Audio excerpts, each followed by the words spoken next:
Hello, in this video I want to show you how to quick save in Stalker Gamma.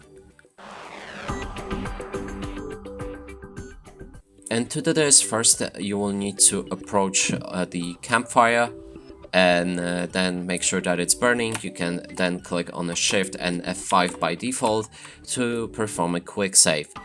Now there's also option to save without the campfire, which is called Daddy Save, and for that you will need the Daddy Save token, and they basically refresh after a few hundred hours, I mean not hours, seconds or so, and then you can do it like this. As you can see, my Daddy token will be granted in 160 seconds, and now we can just wait so that it's here, and we'll be able to save the game.